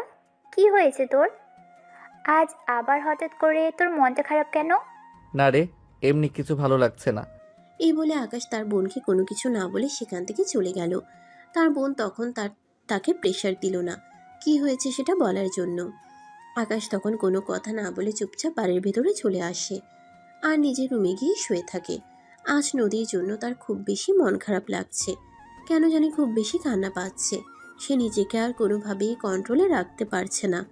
একটা মেয়ে একটা ছেলের ভালোবাসা পাওয়ার জন্য নিজের জীবনটাকে এভাবে শেষ করে দিল, এটা সে ভাবতেই পারছে না। বিছানায় শুয়ে শুয়ে কান্না করতে থাকে। এভাবে প্রায় রাত 10টার মতো বেজে যায়। তখনই তার আম্মু তাকে রাতের খাবার খাওয়ার জন্য ডাকতে আসে। তার আম্মু রুমে এসে দেখতে পায় আকাশ বিছানায় শুয়ে শুয়ে কান্না করছে। তখনই তার আম্মু তার পাশে গিয়ে বসে তার মাথায় হাত বুলিয়ে দিয়ে বলতে থাকে। কি ব্যাপার আকাশ, কি হয়েছে তোর? তুই এভাবে কান্নাকাটি করছিস কেন? কোনো সমস্যা হয়েছে নাকি? আম্মু, আমি একটা খুব বড় ভুল করে ফেলেছি। জানি না এই ভুলের প্রতিদান আমি কোনোদিনও দিতে পারবো কিনা। কেন রে বাবা, কি এমন হয়েছে যেটার জন্য তুই প্রতিদান দিতে পারবি না? আমাকে খুলে বল, তোর কি হয়েছে তোর? তখন আকাশ তার আম্মুকে সমস্ত ঘটনা খুলে বলল। সব কিছু শুনে তার আম্মু আর কোনো কথাই বলল না, চুপচাপ কিছুক্ষণ ওখানে বসে রইল আর তারপর রুম থেকে বের হয়ে চলে গেল। আসলে তিনি নিজেও বুঝতে পেরেছেন বিষয়টা। কাউকে মন থেকে খুব বেশি ভালোবেসে ফেলে আর তারপর হঠাৎ করেই সেই মানুষটা জীবন থেকে হারিয়ে গেলে কেমন লাগে, সেটা যেই মানুষটা ভালোবাসে সেই বোঝে। সেদিন আর রাতের খাবার খেলো না আকাশ, এভাবেই ঘুমিয়ে পড়ল। পরের দিন সকালবেলা ঘুম থেকে উঠে ফ্রেশ হয়ে নাস্তা করে হসপিটালে চলে যায়। হসপিটালে সে কোনোভাবেই মন বসাতে পারছিল না, কোনো কাজই তার ভালো লাগছিল না। বারবার শুধু নদীর কথাই মনে পড়ছিল। কি থেকে কি হয়ে গেল, কত ভালো একটা মেয়ে এভাবে নিজের জীবনটা নষ্ট করে দিল। এসব কিছু চিন্তা করতে করতেই কখন যে সকাল গড়িয়ে দুপুর হয়ে গেল এটা আকাশ বুঝতেই পারল না। ঘরের দিকে তাকিয়ে দেখে দুপুর 2টা বাজে। আজ সেরকম রোগী দেখাও হয়নি, কারণ আকাশ তার অ্যাসিস্ট্যান্টকে জানিয়ে দিয়েছে আজ কোনো রোগী দেখবে না, তার নিজের মানসিক অবস্থা ভালো নেই তাই। আকাশ তখনই হসপিটাল থেকে বের হয়ে নদীর বাড়ির উদ্দেশ্যে রওনা দিল। বাড়িতে এসে আকাশ দেখতে পায় নদী ড্রয়িং রুমে বসে ছোট বাচ্চাদের খেলনা নিয়ে কিছু একটা করার চেষ্টা করছে। এই অবস্থাটা আকাশ আর সহ্য করতে পারছে না। তার চোখ দিয়ে তখনই 2 ফোঁটা নোনা জল গড়িয়ে পড়ল। তখনই নদীর আব্বু আকাশের পাশে এসে দাঁড়ায় আর তার কাঁধে হাত রেখে বলতে থাকে। বাবা, এই মুহূর্তে তুমি আমার শেষ ভরসা, তুমিই পারো আমার মেয়েটাকে আবার আমার বুকে ফিরিয়ে দিতে। আকাশ কি বলবে কিছুই ভেবে পাচ্ছে না। সে তো নিজেকে নিজেই কন্ট্রোল করতে পারছে না, সেখানে সে আবার নদীর আব্বুকে কি বলবে। আচ্ছা, ওখানে দাঁড়িয়ে থেকেই কান্না করতে থাকে। প্রায় 10 মিনিট পর নদীর আব্বু আকাশকে নিয়ে এসে ড্রয়িং রুমে বসে আর তাদের কাজের মেয়েটাকে আকাশকে নাস্তা বানিয়ে দেওয়ার জন্য বলে। তখন আকাশ নদীর আব্বুকে বলে সে নাস্তা খাবে না, আগে নদীর সঙ্গে কিছু সময় কাটাবে। এই বলে সে ফ্লোরে নদী যেখানে খেলা করছিল সেখানে নদীর পাশে বসে সেই নদীর খেলনাগুলো থেকে একটা খেলনায় হাত দিতে যাবে, তখনই নদী ওটা ছোঁ মেরে নিয়ে যায় আর ছোট বাচ্চার মতো কান্না করতে থাকে। তুমি আমার খেলনা নেবে না? তুমি আমার খেলনা নিচ্ছ না কেন? তুমি একটু শান্ত হও, আমি তোমাকে কিছু বলতে চাই। তুমি কি আমার বন্ধু হবে? আমি তোমার বন্ধু হয়ে তোমার সঙ্গে সারাক্ষণ খেলাধুলা করতে চাই। সত্যি বলছো তুমি আমার বন্ধু হবে? সত্যি সত্যি 3 সত্যি আমি তোমার বন্ধু হব এবং প্রতিদিন বিকেলে তোমার সঙ্গে খেলা করতে আসবো। এরপর আস্তে আস্তে আকাশ নদীর সঙ্গে একটু ভালো সম্পর্ক গড়ে তোলে, কারণ মেন্টালি কোনো রোগীর ট্রিটমেন্টের জন্য তার সঙ্গে প্রথমে ভালো একটা সম্পর্ক গড়ে তোলাটা সবচাইতে বেশি আবশ্যক। আর আকাশও সেটাই করছে। এদিকে দেখতে দেখতে বিকেল গড়িয়ে সন্ধ্যা হয়ে আসলো। আকাশ আর নদী দুজনেই পুতুল নিয়ে খেলা করছে। তখনই হঠাৎ করে নদী বলে ওঠে, বন্ধু জানো, আমার এই মেয়ে পুতুলটা এই ছেলে পুতুলটাকে অনেক বেশি ভালোবাসে, কিন্তু জানো এই ছেলে পুতুলটাই মেয়ে পুতুলটাকে একটুও ভালোবাসে না। এই ছেলে পুতুলটা পচা, খুব বাজে। আচ্ছা শোনো, আমরা না এখন থেকে আর পুতুল খেলবো না, আমরা কাল থেকে নতুন কিছু খেলবো। এসব খেলার খেলবো না, কারণ যেখানে ভালোবাসা নেই সেখানে আমরা কেন থাকবো। নদীও তখন আকাশের সঙ্গে এক কথায় রাজি হয়ে গেল। এদিকে আকাশের বাসায় ফিরে যাওয়ার সময় হয়ে আসলো। নদী আকাশকে কোনোভাবেই চলে যেতে দিচ্ছিল না। নদী বারবার আকাশকে বলছিল তার কাছে থাকতে এবং তার সঙ্গে খেলা করতে, কিন্তু আকাশকে তো বাড়ি ফিরতে হবে। তাই আকাশ নদীর জন্য নিয়ে আসা চকলেটের প্যাকেটটা নদীর হাতে। বন্ধু, এই নাও, তোমার জন্য আমি তোমার ফেভারিট চকলেট নিয়ে এসেছি। কাল আসার সময় আবার অনেকগুলো চকলেট নিয়ে আসবো। এবার তুমি আমাকে যেতে দাও। ঠিক আছে বন্ধু, তুমি আমাকে সফট টয়েস দিয়েছো বলে কিন্তু আমি তোমাকে যেতে দিচ্ছি, তা না হলে কিন্তু তোমাকে যেতে দিতাম না। কাল আসার সময় কিন্তু তুমি সত্যি সত্যি আমার জন্য অনেকগুলো চকলেট নিয়ে আসবে। আকাশ নদীর বাসা থেকে বের হয়ে সোজা বাড়িতে চলে আসে। তখন আনুমানিক সন্ধ্যা 7টার মতো বাজে। কলিং বেল চাপ দিতেই তার আম্মু এসে দরজা খুলে দেয়। আকাশকে তখনও খুব বিষণ্ণ দেখাচ্ছিল। আকাশের আম্মা আকাশকে ড্রয়িং রুমে বসতে বলে। আকাশের জন্য এক গ্লাস শরবত বানিয়ে আনে আর তারপর সেটা আকাশের হাতে তুলে দিয়ে আকাশকে তার আম্মা প্রশ্ন করে, কি অবস্থা আকাশ? নদীর এখন কি খবর? সে সুস্থ হবে তো? আম্মু, আমি এখনও নদীর ট্রিটমেন্ট শুরু করিনি।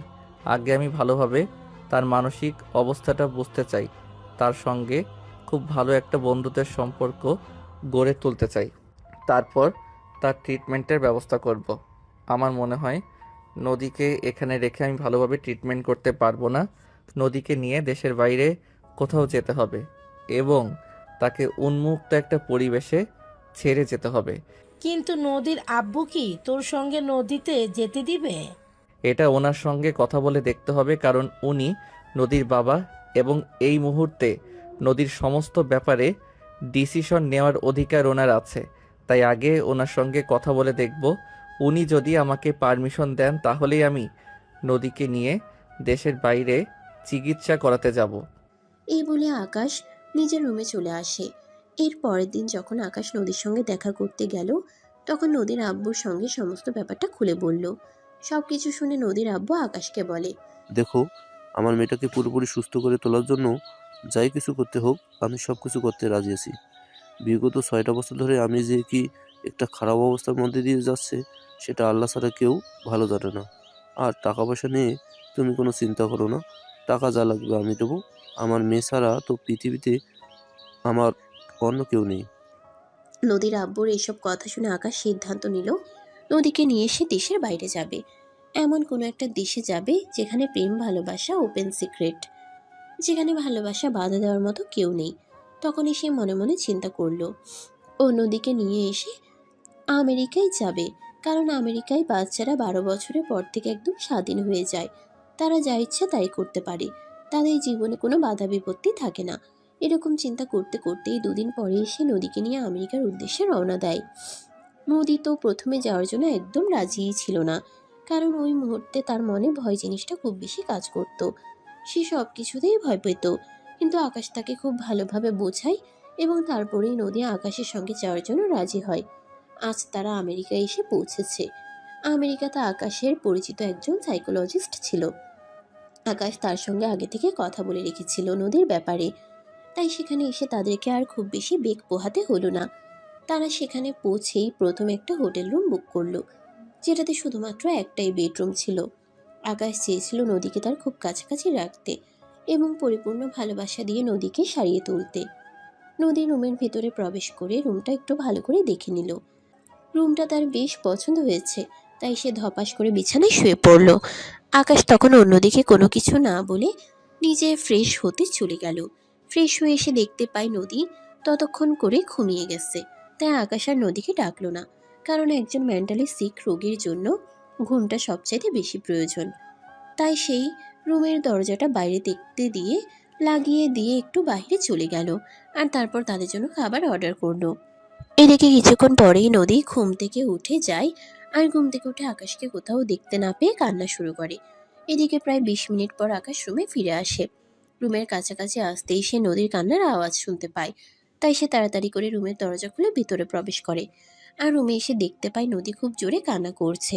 তখন সে আস্তে আস্তে গিয়ে নদীর পাশে বসে আর তার কাঁধে হাত রেখে বলতে থাকে, কি ব্যাপার, কি হয়েছে? তোমার এভাবে কান্না করছো কেন? তুমি আমাকে রেখে কোথায় গিয়েছিলে? তুমি জানো না আমি খুব ভয় পাই। ঠিক আছে বাবা, সরি, আমি আর কখনোই তোমাকে রেখে কোথাও যাব না। এই যে আমি তোমার জন্য খাবার আনতে গিয়েছিলাম, যাও তাড়াতাড়ি ফ্রেশ হয়ে আসো, দুজনে একসঙ্গে খাবার খাবো। এই বলে লাগেজ থেকে নদীর কিছু কাপড় চোপড় বের করে নদীকে নিয়ে আকাশ ওয়াশরুমে চলে গেল। তারপর সবকিছু রেডি করে দিয়ে বাইরে বের হয়ে আসে। এদিকে নদীর বাড়িতে সব কাজের লোকেরা তাকে ফ্রেশ করে দিত। এই অবস্থা হওয়ার পর থেকে নদী নিজের কোনো কিছুই করতে পারত না। নদী তখনই পানি দিয়ে খেলা করছিল। প্রায় 1 ঘন্টা যাবৎ তখনই আকাশ মনে মনে ভাবল ওয়াশরুমের ভিতরে আবার কিছু হলো কিনা। তাই আকাশ বিছানা থেকে উঠে এসে ওয়াশরুমের দরজাটা একটু ফাঁক করে নদীকে জিজ্ঞাসা করে নদী গোসল করেছে কিনা। নদী তখন কোনো কথাই বলে না। আকাশের তখন নদীর জন্য খুব বেশি চিন্তা হচ্ছিল, তাই সে আর 7-5 চিন্তা না করেই ওয়াশরুমের ভেতরে ঢুকে পড়ে। ওয়াশরুমে ঢুকেই আকাশ দেখতে পায় নদী বাথটাবে পানি নিয়ে খেলা করছে। এটা দেখে আকাশ নদীকে জিজ্ঞাসা করে নদী এখনো গোসল করেনি কেন, অনেকক্ষণ পানির মধ্যে থাকলে তো ঠান্ডা জ্বর হয়ে যেতে পারে। নদী তখন কোনো কথাই বলে না, সে তার মতো করে খেলা করতে থাকে। তাই আকাশ আর কোনো উপায়ান্তর না পেয়ে নিজেই নদীকে গোসল করিয়ে দেওয়ার সিদ্ধান্ত নেয় এবং তাই করে। তারপর নদীর কাপড় চোপড় চেঞ্জ করিয়ে রুমে নিয়ে আসে। গেলে তো একটা বিপদে, তারপর পড়ে রইল আবার খাওয়া দাওয়া। তখনই হঠাৎই নদীর আব্বু আকাশকে ফোন করে তারা ঠিকমতো পৌঁছেছে কিনা জানার জন্য। আকাশ ফোনটা রিসিভ করে কথা বলতে থাকে। আসসালামু আলাইকুম আঙ্কেল, এই তো কিছুক্ষণ হলো আমরা এসে পৌঁছালাম। আপনাকে ফোন করব ভাবছিলাম, আর তখনই আপনি ফোন করলেন। ও আচ্ছা, তাহলে তো ভালোই হয়েছে। আমি মনে হয় তোমাকে খুব বেশি ঝামেলায় ফেলে দিলাম, কারণ সব কিছুর মধ্য দিয়ে তোমাকে একটা কথা বলতেই ভুলে গেছিলাম। একটা কাজের মেয়ে নিয়ে যাওয়ার প্রয়োজন ছিল, কারণ নদী তো তার নিজের কোনো কিছুই নিজে করতে পারে না, সব কিছু কাজের লোকদের করিয়ে দিতে হয়। আঙ্কেল, আপনি কোনো চিন্তা করবেন না, আমি আছি তো। আমি থাকতে আপনার মেয়ের কোনো সমস্যা হবে না। তাছাড়া আমি তো আপনাকে বলেছি, না দেখে আমি সম্পূর্ণ সারিয়ে তুলব এবং তাকে আমি আমার ঘরে নিয়ে যাব। তাহলে তার এইটুকু দায়িত্ব কেন নিতে পারবো না? এরপর আরও বেশ কিছুক্ষণ আকাশ নদীর আব্বুর সঙ্গে কথা বলে আর তারপর ফোন রেখে দেয়। এদিকে প্রচণ্ড ক্ষুধা পেয়েছে, তাই নদী আবারও কান্না শুরু করে খাবার খাওয়ার জন্য। আকাশ ফোনটা রেখে দিয়ে খাবার প্যাকেট থেকে খাবারগুলো প্লেটে নেয় আর তারপর নদীকে খাইয়ে দিতে থাকে। একদম যেন ছোট বাচ্চার মতো হয়ে গেছে। এখন আর সে কোনো কিছুই বুঝতে পারে না। নদী ছোট বাচ্চার মতো খাবার খাচ্ছে আর আকাশ তাকে খাইয়ে দিচ্ছে। তার মনে যে কেমন একটা ফিল হচ্ছে এটাই সে বুঝতে পারছে না। এভাবেই কেটে গেল 2 দিন। আকাশের পরিচিত যে সাইকোলজিস্টের কথা আপনাদেরকে বলা হয়েছিল, সে কোনো একটা কাজে ব্যস্ত থাকার কারণে এই 2 দিন আকাশের সঙ্গে দেখা করতে পারেনি। তাই আজ সকালে এসে আকাশকে ফোন দিয়ে জানিয়েছে নদীকে নিয়ে তার চেম্বারে গিয়ে দেখা করতে। তাই সকাল সকাল আকাশ নদীকে নিয়ে রেডি হয়ে পড়ে ওই সাইকোলজিস্টের সঙ্গে দেখা করার জন্য। আসসালামু আলাইকুম স্যার, আপনাকে তো আমি সব কিছু খুলে বললাম, এবার দেখুন কি করা যায়।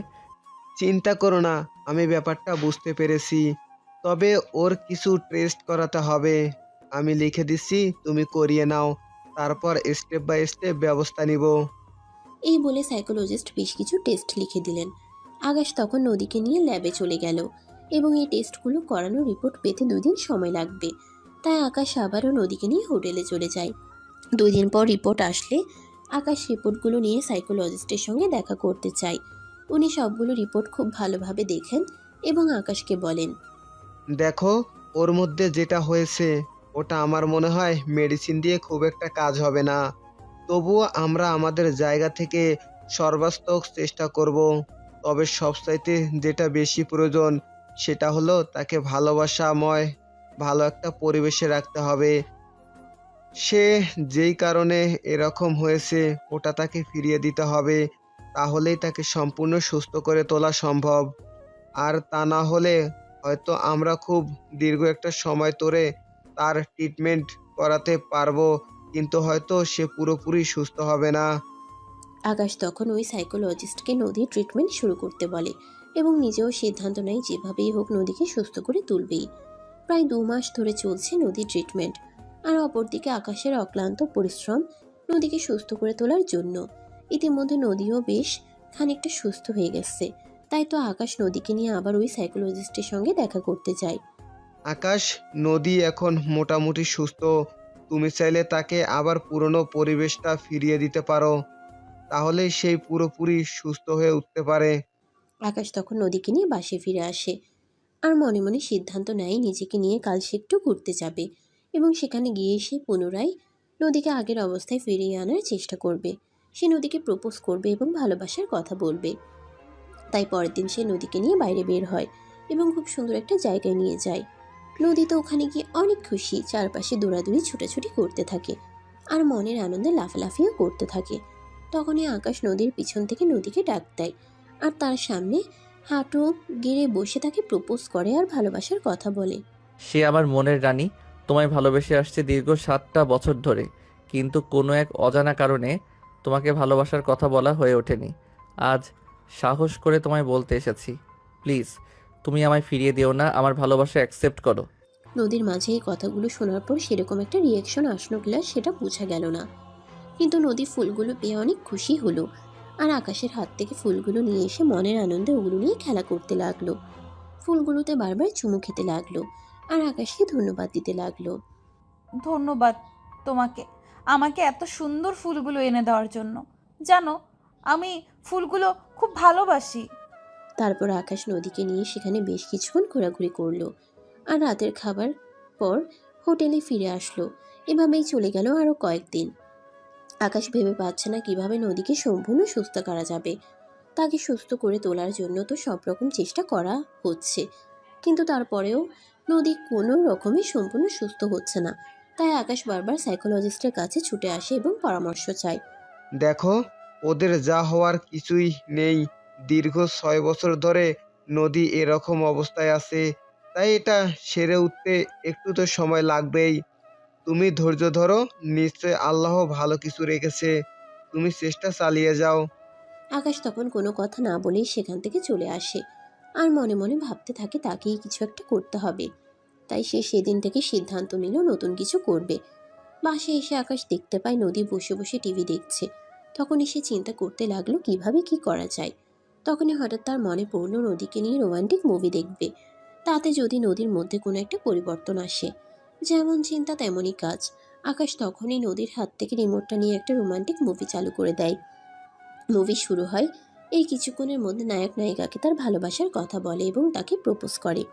এর ঠিক সেকেন্ড পরেই নায়িকা নায়কের প্রপোজাল অ্যাকসেপ্ট করে, নায়ককে জড়িয়ে ধরে আর চুমু খায়। তখনই নদী আকাশকে বলে, বন্ধু, ওরা এরকম কানা করছে, ওরা একজন আরেকজনকে জড়িয়ে ধরে আবার চুমু খাচ্ছে কেন? তখন আকাশ নদীকে এটা বলে বোঝাতে শুরু করেছে তারা দুজন দুজনকে ভালোবাসে। এই কথা শুনে নদীও আকাশকে তার পুরনো দিনের কথাগুলো বলতে থাকে। হঠাৎ করে তার স্মৃতিতে পুরনো দিনের কথাগুলো ভেসে ওঠে আর বলে, বন্ধু, ওরা এরকম কেন করছে? ওরা একজন আরেকজনকে জড়িয়ে ধরেছে আবার চুমু খাচ্ছে কেন? জানো বন্ধু, আমার না কেন জানি মনে হয় আমিও কাউকে ভালোবাসতাম, কাউকে জড়িয়ে ধরতে চাইতাম, কাউকে এইভাবে চুমু খেতে চাইতাম, কিন্তু কেন জানি সেটা কোনোদিন হয়ে ওঠেনি। জানো, এটা না আমার একটা ইচ্ছে ছিল, কিন্তু আমার ইচ্ছেটা পূরণ হয়নি। আচ্ছা, তাহলে আমি যদি তোমার সেই ইচ্ছাটা পূরণ করি, তাহলে তুমি আমায় ভালোবাসবে, থাকবে আমার সঙ্গে সারা জীবন। আমি তোমাকে এভাবে ভালোবাসবো। কথাটা শুনেই নদী একটু চুপ হয়ে গেল, আর কোনো কথাই বলল না। চুপচাপ ব্যালকনিতে চলে যায় আর ওখানে দোলনায় বসে থাকে। আকাশ তখন রুম থেকে বের হয়ে আস্তে আস্তে ব্যালকনিতে যায়। দেখতে পায় নদী কিছু একটা নিয়ে চিন্তা করছে। আকাশ নদীর পেছনে গিয়ে দাঁড়ায়। নদীর ঘাড়ের কাছ থেকে চুলগুলো সরিয়ে ওর গলায় আস্তে করে চুমু খায়। হঠাৎ করেই নিজের শরীরে আকাশের স্পর্শ পেয়ে নদী অনেকটাই কেঁপে উঠল, অনেকটাই ভয়ও পেয়ে গেল। সে উঠে দাঁড়িয়ে চিৎকার করতে যাবে, তখনই আকাশ তার ঠোঁটে নিজের ঠোঁট ডুবিয়ে দেয় আর প্রায় 2 মিনিট এইভাবে গভীরভাবে চুমু খায়। 2 মিনিট পর আকাশ নদীকে ছেড়ে দিতেই নদী হুট করে অজ্ঞান হয়ে পড়ে গেল, আর কিছুই বলতে পারল না। এমন অবস্থা দেখে আকাশ অনেকটাই ভয় পেয়ে গেল। সে কি করবে কিছুই ভেবে পাচ্ছে না। তাই সে তাড়াহুড়ো করে নদীকে নিয়ে হসপিটালে চলে যায়। 2 দিন পার হয়ে গেল, নদীর জ্ঞান ফিরেছে না। এদিকে টেনশনে আকাশের মাথা কোনো কাজ করছে না। সে কি করবে কিছুই ভেবে পাচ্ছে না। কি থেকে কি হয়ে গেল সে এটাই ভেবে পাচ্ছে না। আইসিইউ এর সামনে দাঁড়িয়ে দাঁড়িয়ে আকাশ কান্না করছে। তখনই আকাশের আম্মা আকাশকে ফোন করে। কি অবস্থা বাবা, কেমন আছিস? আর নদীর কি অবস্থা? আকাশ তখন নদীর বর্তমান অবস্থার কথা তার আম্মুকে জানায়। তারা সবাইকে দোয়া করতে বলে। তারপর কথা বলা শেষ করে ফোন রেখে দেয়। এদিকে কিছুক্ষণ পরেই আইসিইউ থেকে একজন ডক্টর বের হন। আকাশ দৌড়ে গিয়ে ওনাকে নদীর অবস্থার কথা জানতে চান। তখন উনি বলে নদীর অবস্থা খুব একটা ভালো নেই, ওর ব্রেন কাজ করছে না, বেঁচে না থাকার সম্ভাবনাই বেশি। উনি আকাশকে বলেন নামাজ পড়ে আল্লাহর কাছে দোয়া করতে। আল্লাহ চাইলে নদী ফিরে আসতে পারে এবং সুস্থ হতে পারে, কারণ নদীর যে অবস্থা ওই অবস্থা থেকে 98% রোগী আল্লাহর দরবারে চলে যান। নদী ফিরে আসতে পারে যদি কোনো মিরাক্কেল হয় তো। কথাটা শোনা মাত্রই আকাশ দৌড়ে হসপিটালের পাশের মসজিদে চলে গেল আর সেখানে আল্লাহর কাছে নদীর জীবন ভিক্ষা চাইতে শুরু করলো। আল্লাহ, তুমি আমার ভালোবাসার মানুষটার সঙ্গে এরকম করো না। সেই মানুষটা ভালোবেসে আমাকে না পেয়ে নিজের জীবনের এই অবস্থা করে ফেলেছে, আর এখন আমি ফিরে এসেছি। সেই মানুষটাকে তুমি আমার জীবন থেকে সরিয়ে দিও না। আমি সেই মানুষটাকে আমার জীবনে ফিরে পেতে চাই। তাকে তার হারিয়ে যাওয়া ভালোবাসাটা ফিরিয়ে দিতে চাই। তাকে ফিরিয়ে দিতে চাই তার জীবন থেকে হারিয়ে যাওয়া দীর্ঘ 7টা বছর। এভাবেই কান্না করতে থাকে 2 ঘন্টা ধরে। তখনই হঠাৎ তার ফোনটা বেজে ওঠে। সে নামাজ শেষ করে ফোনটা রিসিভ করতেই অপর প্রান্ত থেকে শুনতে পেল। আপনি তাড়াতাড়ি হসপিটালে ফিরে আসুন, আপনার রোগী জ্ঞান ফিরে এসেছে, সে আকাশ নামের কাউকে খুঁজছে। আপু, আপনি 5 মিনিট ওনার পাশে থাকুন, আমি এক্ষুনি আসছি। ওকে, আপনি তাড়াতাড়ি আসুন, রোগী অনেক চিল্লাপালা করছে। এর সময় ওনাকে থামানো না গেলে আবারও ব্রেন স্ট্রোক হতে পারে। আকাশ ফোনটা কেটে দিয়ে তাড়াতাড়ি করে মসজিদ থেকে বের হয়ে হসপিটালে চলে আসলো। এদিকে আইসিইউ থেকে জ্ঞান ফেরার পর কেবিনে শিফট করা হয়েছে।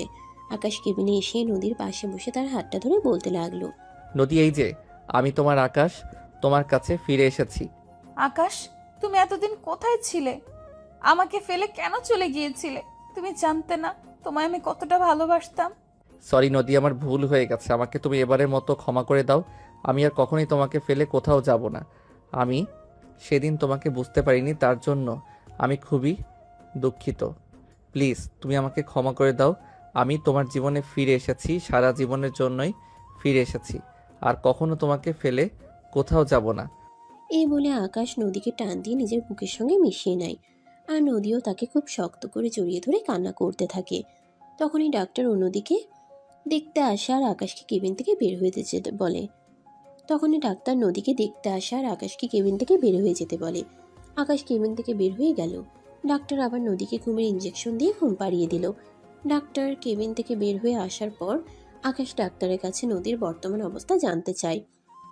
ডাক্তার তখন জানায় নদীকে পুরো 1 সপ্তাহ ঘুমের ইঞ্জেকশন দিয়ে ঘুম পাড়িয়ে রাখতে হবে, তাতে তার আগের পুরনো স্মৃতিশক্তি সম্পূর্ণ চলে আসতে পারে। আর যদি তাকে এখনই আবার মেন্টালি চাপ দেওয়া হয় তাহলে হয়তো সে আবারও ব্রেন স্ট্রোক করতে পারে এবং তার ব্রেন থেকে আগের সম্পূর্ণ স্মৃতি মুছে যেতে পারে। তাই নদীকে পুরো 1 সপ্তাহ ঘুমের ইঞ্জেকশন দিয়ে ঘুম পাড়িয়ে রাখা হয়। আর সকাল সকাল আকাশ হোটেল থেকে বের হয়ে হসপিটালে চলে এসেছে নদীর সঙ্গে দেখা করার জন্য। সকাল 11টা বাজে। আকাশ নদীর কেবিনে তার সামনে চেয়ার টেনে বসে অপেক্ষা করতে কখন নদীর ঘুম ভাঙবে।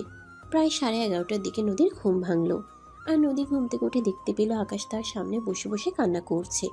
সে আকাশকে প্রথম দেখাতেই চিনতে পারলো আর বলতে লাগলো, আকাশ, তুমি কান্না করছো কেন? নদী, তুমি আমাকে চিনতে পেরেছো? মন প্রাণ উজাড় করে ভালোবেসেছি তোমায়, তাহলে তোমায় চিনতে পারবো না কেন? তবে আমার ভালোবাসার মানুষ, তুমি আমার মনের বীর পুরুষ, তুমি আমার আকাশ। এই বলে নদী আকাশকে নিজের বুকের সঙ্গে মিশিয়ে নেয় আর তার কপালে চুমু খেতে থাকে আর কান্না করতে থাকে। তুমি আমাকে ফেলে কেন চলে গিয়েছিলে? জানো, তোমাকে আমি কত খুঁজেছি, কিন্তু কোথাও খুঁজে পাইনি।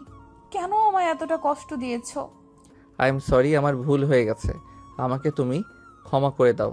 আর কখনো আমি তোমাকে কোনো কষ্ট দিব না। এই যে আমি তোমার জীবনে ফিরে এসেছি, আর কখনোই তোমাকে ছেড়ে কোথাও যাব না। এই যে আমি তোমাকে ছুঁয়ে কথা দিলাম। এরপর নদীকে আরও 5 দিন হসপিটালে রাখতে হলো আর ট্রিটমেন্ট করাতে হলো। তারপর নদীকে নিয়ে আকাশ বাংলাদেশে ফিরে আসে। আজ দীর্ঘ 3 মাস পর আকাশ আর নদী বাংলাদেশে ফিরে এসেছে। আকাশ নদীর আব্বুকে এই খবরটা আগেই ফোন করে জানিয়েছিল। তাই নদীর আব্বু আকাশের ফ্যামিলি সহ তাদের আত্মীয় স্বজন সবাইকে ইনভাইট করেছে বাসায়। আকাশ আর নদী বিমানে বসে আছে। নদী আকাশের হাত দুটো ধরে আকাশের কাঁধে মাথা রেখে বলতে লাগলো, আমাকে এইভাবে কষ্ট দেওয়াটা কি খুব বেশি প্রয়োজন ছিল? সত্যিই কি এই জগতে ভালোবাসলে এতটা কষ্ট পেতে হয়? বললাম তো সরি, আমার ভুল হয়ে গেছে। আর কখনো এমন করব না। প্লিজ অতীত টেনে আর নিজেকে কষ্ট দিও না। আমি তোমার কষ্টের দিনগুলোকে শেষ করতে চাই। আমি আবারও তোমায় তোমার পুরনো দিনগুলো ফিরিয়ে দিতে চাই। তোমাকে আমার ভালোবাসার বন্ধনে সারা জীবন আবদ্ধ করে রাখতে চাই। আর যদি কখনো আমাকে ছেড়ে চলে যাওয়ার কথা চিন্তা করো, তাহলে কিন্তু আমি তোমায় খুন করে ফেলবো, এটা বলে দিলাম। এই বলে বিমানের মধ্যেই নদী আকাশকে জড়িয়ে ধরে। আকাশও তাকে জড়িয়ে ধরে। তার 2 গালে আলতো করে দুটো ভালোবাসার পরশ এঁকে দেয়। সকাল 10টা বাজে বিমান ঢাকা এয়ারপোর্টে অবতরণ করেছে। আকাশ আর নদী বিমান থেকে বের হতেই দেখতে পায় ফ্যামিলির মানুষ এয়ারপোর্টে এসে তাদের জন্য অপেক্ষা করছে। নদী তার আপুকে দেখতে পেয়ে দৌড়ে গিয়ে জড়িয়ে ধরল। তার আব্বু নিজের মেয়েকে এতদিন পর সুস্থ অবস্থায় ফিরে পেয়ে খুশিতে কান্না করছেন। তারপর সবাই মিলে বাড়িতে চলে আসলো। নদী বাড়িতে এসে দেখতে পেল তাদের পুরো বাড়িটা আজ লাইটিং করে সাজানো। তাদের বাড়িতে অনেক মেহমান। সবাই নদীর কাছে আসছে, নদীর অবস্থার কথা জানতে চাইছে। নদী সবার সঙ্গে হেসে হেসে কথা বলছে আর খুব আনন্দ করছে। এটা দেখে সবাই অনেক খুশি হলো। তারপর দেখতে দেখতে 2 দিন কেটে গেল। আকাশ নিজের বাসায় ফিরে এসেছে। রাত 10টার দিকে নিচের রুমে শুয়ে আছে, তখনই নদীর ফোন। আমার ঘুম আসছে না, আসবে একটু আমার বাসায়? পাগলি, আমার কাল সকালে হসপিটালে ডিউটি আছে। এখন যদি তোমার কাছে আসি তাহলে তো সারা রাত ঘুমাতে পারবো না। তাহলে কাল ডিউটিতে যাব কি করে? আসতে হবে না তোমাকে। আমি বুঝতে পেরেছি তুমি আবারও আমার সঙ্গে অভিনয় করছো। আমাকে এখনো মন থেকে মেনে নিতে পারোনি। তুমি তোমার ডিউটি আর কাজ নিয়েই থাকো। এই বলে নদী ফোনটা কেটে দেয়। এদিকে আকাশ তখন আর কোনো উপায়ান্তর না পেয়ে বাসা থেকে বের হয়। নদীর পাশে পৌঁছাতে প্রায় 10:30টার মতো বেজে যায়। নদীর পাশে এসে আকাশ আর কোনো দিকে না তাকিয়ে সোজা নদীর রুমে চলে যায়। নদী তখন বিছানায় বসে বসে মোবাইল টিপাটিপি করছিল। আকাশকে দেখে এসে বিছানা থেকে লাফ দিয়ে আকাশকে জড়িয়ে ধরে আর তার ঠোঁট দুটো কামড়ে ধরে। প্রায় 2 মিনিট পর ছেড়ে দিয়ে বলতে থাকে, আকাশ তো আসবেই, তাহলে মিথ্যা কথা বলেছিল কেন? আকাশ তখন একটু দুষ্টুমি করে বলতে থাকে, আমার বউটা ডেকেছে, আমি কি না এসে থাকতে পারি? চলো না, বিয়ের আগে বাসরটা সেরে ফেলি। আকাশের কথা শুনে নদী অনেকটাই লজ্জা পেয়ে যায় আর আকাশকে ছেড়ে একটু দূরে গিয়ে দাঁড়ায়। আকাশ আস্তে আস্তে নদীর দিকে এগুতে থাকে আর নদী আকাশকে নিজের দিকে এগিয়ে আসতে দেখে বুঝতে পারে বিপদ আসন্ন। তাই সে এক দৌড়ে রুম থেকে বেরিয়ে ছাদে চলে গেল।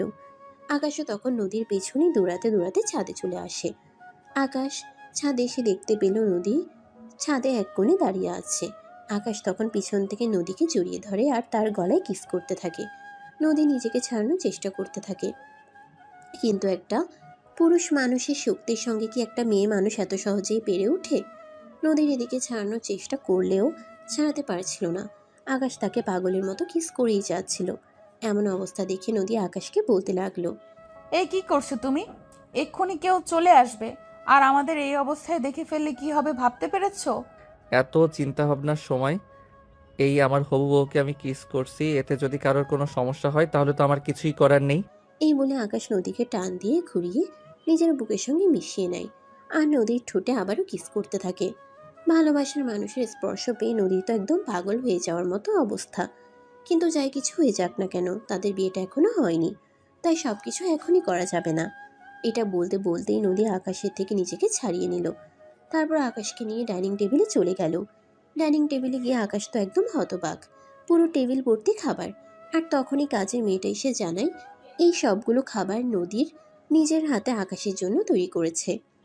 এই কথা শুনে আকাশ তো একদম অবাকের চূড়ান্ত সীমানায় পৌঁছে গেল। যেই মেয়েটাকে 2 দিন আগে কিনা আমেরিকা থেকে ফিরিয়ে আনা হয়েছে, আর সেই কিনা আজ সারাদিন রান্না করে কাটিয়েছে। আকাশ নদীকে বকাবকি করতে শুরু করলো। নদী তো বকা শুনে একদম কান্না করে দিচ্ছে। সে তার ভালোবাসার মানুষটার জন্য সারাদিন কষ্ট করে রান্না করেছে, আর এখন কিনা তাকে বকা শুনতে হচ্ছে। এদিকে আকাশ তো পড়ে গেল মহা বিপদে। অন্যদিকে অনেক বোঝানোর পরেও কান্না থামাচ্ছেই না সে, বরং আরো জোরে জোরে কান্না করছে। এই পাগলি, কতটা বিপদের মধ্য থেকে তুমি এসেছো সেটা কি ভুলে গেছো নাকি? এখন তোমাকে এসব করতে কে বলেছে? তখনই নদীর আব্বু এসে সেখানে হাজির হয়। আর এমন অবস্থা দেখে আকাশকে নদীর আব্বু বলতে থাকে, আমিও বলেছিলাম কিন্তু আমার কোনো কথা শুনেনি। সে বারবার বলেছিল তোমার জন্য সেগুলো করবি।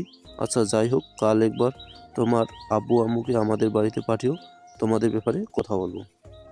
আকাশ তখন আর কোনো উপায়ান্তর না পেয়ে টেবিল থেকে খাবার প্লেটে তুলে নিল। তারপর সে নিজেও খেতে লাগলো আর নদীকেও নিজের হাতে খাইয়ে দিতে লাগলো। খাওয়া দাওয়ার পর্ব শেষ হলে আকাশ নদীর কাছ থেকে বিদায় নিয়ে বাসে চলে আসলো। পরদিন সকালবেলা যখন সে হসপিটালে যাওয়ার জন্য তৈরি হবে, তখনই তার আম্মুকে গতকাল নদীর আব্বুর বলার কথাগুলো বলে আর নদীর আব্বুর সঙ্গে দেখা করতে বলে। তারপর সে হসপিটালের উদ্দেশ্যে বেরিয়ে যায়। আর এদিকে সেদিন বিকেলবেলা আকাশের আব্বু আম্মু নদীর আব্বুর সঙ্গে দেখা করতে যায়। তারপর তারা সবাই মিলে বসে সিদ্ধান্ত নেয় কিছুদিনের মধ্যেই আকাশ আর নদীর বিয়ের ব্যবস্থা করবে।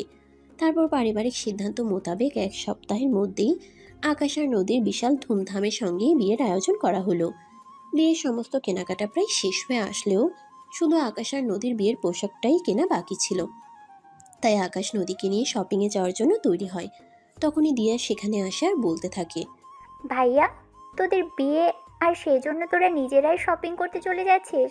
আমাকে একটাবার বলার প্রয়োজন মনে করলি না? আমি তো তোর একটা মাত্র বোন, তাই নয় কি? আসলে অনেক কাজের মধ্যে থাকায় আকাশ এটা ভুলেই গেছিল। তাই সে দিয়াকে তখনই তৈরি হয়ে আসতে বলল। আর এদিকে দিয়াও 5 মিনিটের মধ্যে তৈরি হয়ে আসে। তারপর আকাশ, দিয়া আর নদী 3 জনে মিলে শপিং করতে চলে গেল। সারাদিন ঘোরাঘুরি করে শপিং করলো। আর তারপর সন্ধ্যা দিকে আকাশ আর দিয়া নদীকে তাদের বাড়িতে নামিয়ে দিয়ে তারা দুজন নিজেদের বাড়িতে চলে আসে। পরের দিন ছিল নদীর আর আকাশের গায়ে হলুদ। তাই সকাল সকাল আকাশের বাড়ি থেকে নদীর বাড়িতে গায়ে হলুদের তথ্য পাঠানো হলো। আকাশ নদীকে পার্লার থেকে মেয়েরা সাজাতে এসেছে। অনেক সুন্দর দেখাচ্ছে আজ নদীকে। তাই দিয়া দুষ্টুমি করে বলল, ভাগ্যিস আজকে আমাদের সঙ্গে ভাইয়া আসেনি, তাহলে তো তোমাকে দেখে একদম অজ্ঞান হয়ে যেত। কথাটা শুনে নদী অনেকটা লজ্জা পেল আর নিজের মাথাটা একটু নিচে করে নিল। এদিকে দেখতে দেখতে গায়ে হলুদের অনুষ্ঠানের পর্ব শেষ হলে দিয়া আর তার কাজিনরা সবাই মিলে নদীর বাড়িতে খাওয়া দাওয়া করে নিজেদের বাড়িতে চলে আসে। তারপর আকাশের গায়ে হলুদের অনুষ্ঠান শুরু হয়। আকাশকে সবাই মিলে অনেক সুন্দর করে হলুদ লাগায়। আর দেখতে দেখতে তার হলুদের অনুষ্ঠানও শেষ হয়ে গেল। পরের দিন সকাল 11টার দিকে সবাই মিলে রেডি হয়ে বরযাত্রী নিয়ে তৈরি হয় নদীর বাড়ির উদ্দেশ্যে। বিকাল 3টের মধ্যেই বিয়ে আর খাওয়া দাওয়ার পর্ব শেষ হলে নদীকে নিয়ে আকাশদের বাড়িতে চলে আসা হয়। দেখতে দেখতে সন্ধ্যা ঘনিয়ে রাত হয়ে গেল। সবাই মিলে একসঙ্গে রাতের খাওয়া দাওয়া করে দিয়া নদীকে নিয়ে আকাশের রুমে চলে আসে। এই নাও ভাবি, তোমাকে তোমার ঠিকানায় পৌঁছে দিলাম। এবার ঠিকানাটা ধরে রাখা কিন্তু তোমার দায়িত্ব। তা ননদিনী, তুমি কবে তোমার ঠিকানায় যাচ্ছ সেটা তো বললে না? এত তাড়াতাড়ি আমাকে তাড়ানোর চিন্তা ভাবনা করো না। আমি এখান থেকে যেতে দেরি আছে। আগে তো তোমার হাড় মাস জ্বালিয়ে খাই, তারপর তো তোমাকে মুক্তি দেওয়ার চিন্তা করব। এই বলে একটা দুষ্টুমি মার্কা হাসি দিয়ে দিয়া সেখান থেকে চলে গেল। আর এদিকে নদী একা একা রুমের মধ্যে বসে আছে। আকাশের রুমে আসার নামগন্ধ নেই। রাত 12টার মতো বেজে গেছে। আকাশের জন্য অপেক্ষা করছে নদী, কিন্তু আকাশ তখনও আসছে না। অপরদিকে আকাশের বন্ধুরা আকাশকে নিয়ে দুষ্টুমি আর আড্ডায় মেতে উঠেছে। তারা তো আকাশকে ছাড়ছেই না। এতদিন পর আকাশকে পেয়েছে একটু গল্প গুজব করার জন্য। তারা কি এখনো এত তাড়াতাড়ি আকাশকে ছেড়ে দিবে নাকি? অপরদিকে ঘরে নতুন বিয়ে করা বউ অপেক্ষা করছে। তাই আকাশ কোনো রকমের সুযোগ বুঝে দৌড়ে সেখান থেকে পালিয়ে আসে। অপরদিকে তার বন্ধুরাও তাকে পিছন থেকে ধাওয়া করছিল, কিন্তু তাকে আর পাইকে সে এক দৌড়ে রুমে এসে দরজাটা লাগিয়ে দিল এদিকে আকাশকে দেখে নদী অনেকটাই রেগে গিয়েছে।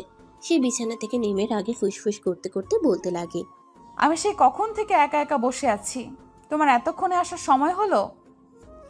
আকাশ তখন তার বন্ধুদের ব্যাপারে নদীকে কিছু বলতে যাবে, তার আগেই নদী তার পাঞ্জাবির কলার চেপে ধরে আর বলতে থাকে, সাবধান, আমাকে কোনো অজপাতে করার চেষ্টাও করবে না। আমি তোমার বিয়ে করা বউ। এতদিন আমাকে অনেক কষ্ট দিয়েছো, আর এখন কিনা আমাকে একটু সুখের দেখা দিবে বলে কথা দিয়েও আবার কষ্ট দিতে চাইছো? এই বলে নদী আকাশকে এলোপাথারি কিলঘুষি মারতে থাকে। এদিকে আকাশ নিজেকে বাঁচানোর জন্য সর্বপ্রকার চেষ্টা করতে গিয়েও ব্যর্থ হয়। তখনই আকাশের মনে একটা দুষ্টু বুদ্ধি এঁটে গেল। আকাশ তখনই নদীকে টান দিয়ে নিজের বুকের সঙ্গে মিশিয়ে নিল আর নদীর ঠোঁট দুটোতে চুমু খেতে লাগলো। প্রায় 5 মিনিট ধরে আকাশ এভাবেই নদীকে চুমু খায়। 5 মিনিট পর আকাশ নদীকে ছাড়তেই নদী হাঁপাতে লাগলো। হাঁপাতে হাঁপাতে বলল, তুমি বুঝি আমাকে মেরে ফেলার জন্য এমন ফন্দি করেছো, তাই না? ওই পাগলি, এসব তুমি কি বলছো? তোমাকে আমি আমার নিজের জীবনের চাইতে অনেক বেশি ভালোবাসি, তাহলে আমি তোমাকে মেরে ফেলার চেষ্টা কেন করব? তাই বুঝি? তাহলে এইভাবে কেউ চুমু খায় নাকি? ও মা, না হলে তো তুমি আমার উপর অত্যাচার করে চলেছিলে। তোমার অতটা বন্ধই হতো না। তোমার অত্যাচার থেকে মুক্তি পাওয়ার জন্য এইটুকু করলাম। হাঁপাতে হাঁপাতে বলতে লাগলো। এই বলে আকাশ নদীকে কোলে তুলে নিয়ে খাটের উপরে শুয়ে দিল আর তার বুকের উপরে শুয়ে পড়ল। এদিকে আকাশ নদীর বুকের উপর শুয়ে পড়াতে নদীর ওই দুটো একদম আকাশের মুখোমুখি চলে এসেছে আর আকাশের স্পর্শ পেয়ে নদীর বুক একদম ধরফর ধরফর করে কাঁপছে। এটা দেখে আকাশ বলতে লাগে, কি হলো? এখনো তো কিছুই করলাম না, তাহলে এখনই কাঁপাকাঁপি শুরু হয়ে গেল কেন? তো জীবনে কি অন্য কোনো পুরুষের স্পর্শ পেয়েছি নাকি এতটা কাছ থেকে? স্পর্শ পেতে যদি এভাবে কাঁপাকাঁপি শুরু হয়, আর যখন ভালোবাসা দিব তখন কি হবে? জানি না আমি। এই বলে নদী নিজের মুখটা লুকানোর বৃথা চেষ্টা করছিল। তখনই আকাশ তার 2 হাত দিয়ে নদীর মুখটা ধরে তার কপালে আলতো করে ভালোবাসার পরশ এঁকে দিল। নদীর কপালে স্পর্শ করতে আকাশ লক্ষ্য করলো নদীর ঠোঁট দুটো থরথর করে কাঁপছে। তখনই আকাশ বুঝতে পারল নদীর ঠোঁট দুটোও তাকে কাছে পাওয়ার জন্য ডাকছে। তাই সে আর এক মুহূর্তও দেরি না করে নদীর 2 ঠোঁটে গভীরভাবে চুমু খেতে লাগলো আর নিজের হাত দিয়ে নদীর স্পর্শ করতে লাগলো। এদিকে নদীর তো একদম জায়গায় অবস্থা, পুরা শরীর কেমন যেন করছে। তাই নদী আকাশকে বলতে লাগে, এ কি করছো তুমি? ছাড়ো আমাকে, আমার কেমন যেন লাগছে। আমি আর পারছি না, খুব কষ্ট হচ্ছে। কষ্ট হচ্ছে জান? ওখানে। ওখানে কোথায় সেটা তো বলবে আমাকে। আমি বলতে পারবো না, আমার লজ্জা করছে। তুমি বুঝে নাও। ঠিক আছে, তোমাকে বলতে হবে না। এই বলে আকাশ নদীকে আবারও নিজের ভালোবাসার উষ্ণতায় উষ্ণিত করতে লাগলো আর নদীও তার সঙ্গে রেসপন্স করতে লাগে। এভাবে কিছুক্ষণের মধ্যেই দুজন ভালোবাসার অতল সাগরে হারিয়ে গেল। আরে পাঠক মশাই, আপনি দেখছি এখনো যাননি? আরে ভাই, আমাদের গল্পের নায়ক নায়িকা বাসর করছে। এখন আমরা থেকে কি করব, চলুন আমরা বিদায় হই। লোকের বাসর দেখতে হয় না, আজ তো তাদের মহা উৎসব চলবেই। তারা তো দীর্ঘ 7 বছর প্রতীক্ষার পরও নিজেদের ভালোবাসার মানুষকে ফিরে পেয়েছে। এমন ভালোবাসা আজকের যুগে দেখাই যায় না। তো ভিউয়ার্স, আপনারা এরকম হারিয়ে যাওয়া ভালোবাসা ফিরে আসার গল্প শুনেছেন কিনা নিশ্চয়ই কমেন্টে জানাবেন। সবাই ভালো থাকবেন, সুস্থ থাকবেন। আবারও দেখা হবে নতুন কোনো ভালোবাসার গল্পে। সে পর্যন্ত সবাই অপেক্ষায় থাকুন। আল্লাহ হাফেজ।